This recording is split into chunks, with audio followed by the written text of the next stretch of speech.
So here's what I'm going to do in terms of the cease and desist. So my lawyers have been going back and forth with her lawyer, and we've been trying to figure out what was actually said that was defamatory. Now, there was one thing that I did see that was mentioned that could be grounds for any type of lawsuit, but we have since corrected that. And so let me tell you what happened right before we get into the specifics of why we're here. All right, because this is my formal apology to the GOAT, to the greatest to ever do it. Okay, I told you if I get something wrong, we're gonna correct it. Y'all, listen to this. This is not just another messy headline you scroll past and forget. This is a real-time dismantling of a champion's legacy, unfolding clip by clip, and everyone connected is catching visible shrapnel. What started as low whispers has now exploded into screenshots, legal pressure, private texts hitting the public, and alliances breaking the moment they're touched. And once the timeline finally lines up, trust me, you can't look away. At the center of this storm stands Claressa Shields, untouchable in the ring, celebrated as the definition of control, dominance, and precision. But outside the lights, her reality is allegedly unraveling into a brutal tug-of-war powered by ego, fear, and betrayal. And this is where it gets ugly. Personal allegations start flying, not gossip-level talk, but accusations sharp enough to derail careers and end futures. Sides get chosen, names start getting named, lawyers enter the chat, low-key legal notices begin quietly making the rounds. This isn't internet drama anymore. This is courtroom warfare. Then comes the twist nobody had on their bingo card. A person believed to be the closest ally doesn't just talk, she detonates everything. Stories surface so disturbing that the timeline freezes. Claims involving minors, pregnancies during conflict, terminations, and training under allegedly dangerous conditions. Accusations so heavy that people don't know whether to be angry, heartbroken, or question everything they thought they knew. And just when you think it can't escalate, the triangle morphs into a 5-player nightmare. A husband, a wife, an alleged hidden connection, a fiancé, and an image so polished it can't survive what's leaking out. Receipts start flooding the feed, and suddenly the narrative flips. That untouchable champion aura cracks. Desperate messages surface, and the crowd turns ruthless. Because now it's not about who's right, it's about who's lying, who's pulling strings, and who's about to lose it all. And when Tasha K steps into the picture, that's when panic really sets in. Posts start getting edited, regret posts start appearing, legal teams go into motion, because once evidence hits the public, there's no rewinding it. So stay right here, because this crossed the gossip line. This is a full-blown exposure. We ended up doing a story on her being in Hawaii with Papoose, right? And Papoose's side chick allegedly popped up and said, I'm in Hawaii staying pretty too. Now, Remy Ma has already spilled the wine on Claressa not being the only one. The moment a second lawyer steps into the room, hold up. It stops being tea and starts becoming ammunition, because gossip can be laughed off. Rumors get joked away, brushed aside, turned into memes. But documents don't play like that. And that's exactly why this feels so cold. Claressa Shields isn't trending because of petty drama. She's being pulled into a storyline that's unfolding like a controlled demolition. One allegation drops, then another, until you're no longer watching a scandal, period. You're watching a public identity get dismantled brick by brick. Here's what a lot of people miss, though. Claressa didn't enter this situation as some clout-hungry internet figure. She came in as a champion, a proven athlete with belts, numbers, and a legacy attached to her name, the kind of resume that's supposed to silence noise. But the internet does not respect resumes once it smells vulnerability. So the second her name got tied to Papoose, a man still legally bound to Remy Ma, things didn't just get messy, they got dangerous. Because this isn't a harmless scenario where everyone's single and feelings just get hurt. This is a situation where every person involved is protecting something valuable: image, reputation, leverage, control. And once control is threatened, fairness exits the chat. That's why the low blow accusations hit so hard. These weren't playful jabs. These were calculated claims meant to shape public opinion and trigger legal reactions, the kind that makes people whisper, "Careful, she's not about to play internet games. She'll take this to court." And that reaction tells you everything, because when warnings like that keep circulating, it means the real conversations have already left the timeline. That kind of energy doesn't start on social media. It starts in private messages, forwarded screenshots, late-night calls, and that exact moment when someone realizes they crossed a line. And this is where it turns darker, because Claressa isn't facing one opponent. She's dealing with an entire circle collapsing inward. Remy Ma is connected, Papoose is connected, Tisha K is connected, and then the most dangerous character shows up, the so-called best friend.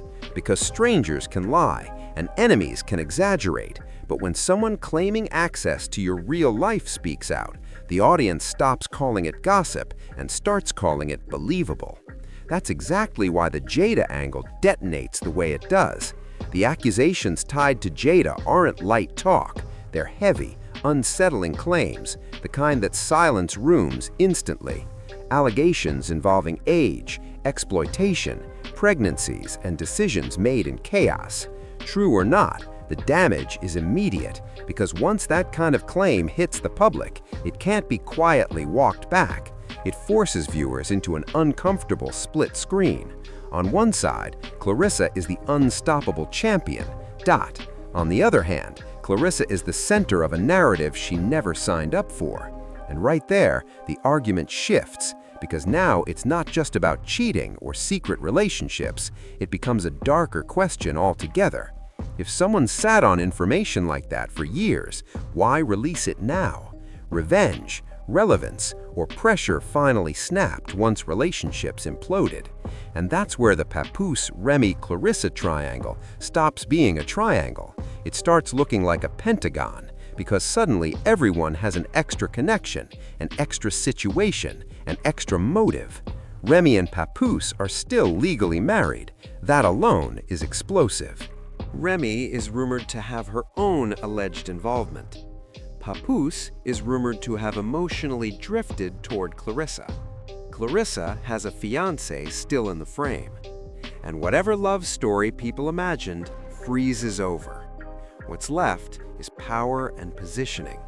And once power becomes the goal, love becomes irrelevant. Optics take over. That's why the alleged phone call moment turns into viral gasoline, because it plays like public embarrassment on loop. A call, a slip, a background voice, instant panic, a rushed hang-up. One tiny moment replayed endlessly until it defines the entire controversy. After that, the text messages become the next weapon, because leaked texts don't just suggest events, they expose tone, desperation, vulnerability, the parts people never expect to be seen. And that's when the audience turns vicious. If those messages sound needy, pleading, or validation-seeking, the facts stop mattering. The internet will still crown a winner and a loser. And the cruelest part? They'll do it to a champion. Suddenly, lines start circulating like, undefeated in the ring, defeated in love. And that phrase spreads because it's short, savage, and humiliating, exactly how viral narratives survive. They compress real lives into one brutal sentence. Now, while all of this keeps unraveling, a second storyline slides in quietly. And this one carries real legal weight, the conversation about receipts. Not just relationship proof, but evidence of who said what, who posted what, and who implied what publicly. Because once commentary platforms start attaching names to allegations involving behavior, substances, or reputational harm, everything changes. This stops being content. This starts looking like potential defamation. And this is where Tasha K moves from the edge to the center. Not just reacting to chaos, but walking a razor-thin line between commentary and courtroom consequences. because when she says receipts, viewers expect fireworks. But off camera, receipts can mean something much colder: evidence preserved for legal review. That's why the Hawaii angle suddenly matters, because Hawaii isn't just a backdrop, it becomes the location where the alleged other woman narrative is said to gain credibility.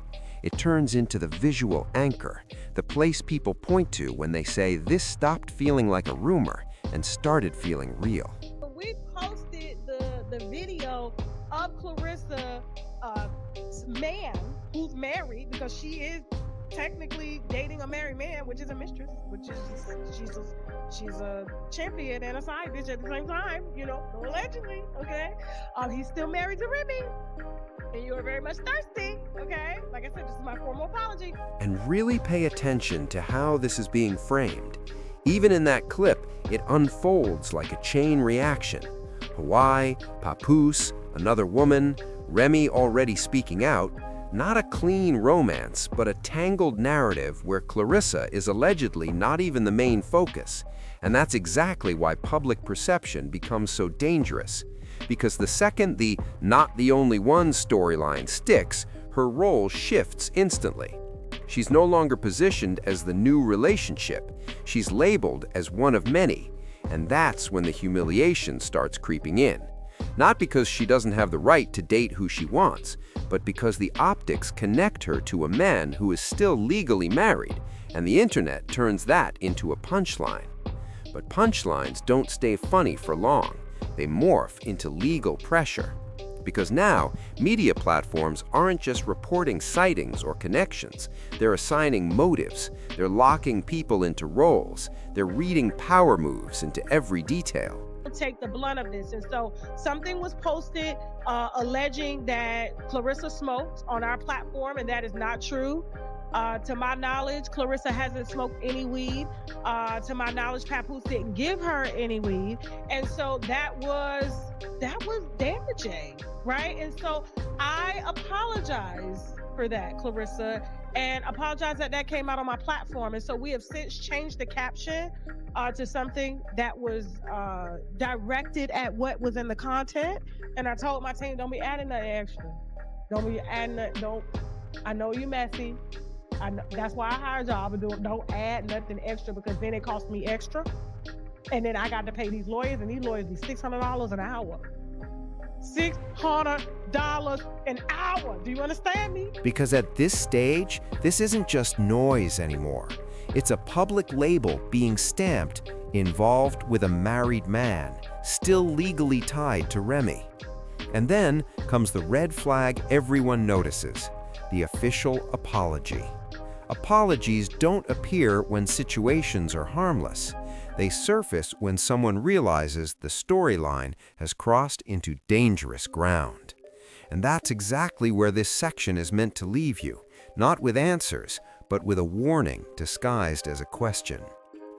If it's already reached the point of a formal apology, what do you think happens when the next wave of receipts drops? Because from here, the story doesn't just get messier, it gets expensive. By the time the apology hit the public, the damage was already sealed. Because apologies don't erase narratives, they signaled that a line was crossed. And once that line exists, people stop asking what was said, they start asking why it had to be walked back. This is the exact moment the storyline pivots from embarrassment to legal gravity. Up until now, everything could still be brushed off as drama. Messy entanglements, blurred boundaries, leaked screenshots, public humiliation. Ugly, yes, but survivable. But the second allegations touched anything that could threaten Claressa's career, her titles, her eligibility, her income, the air changed instantly. This stopped being about romance. This became about proof.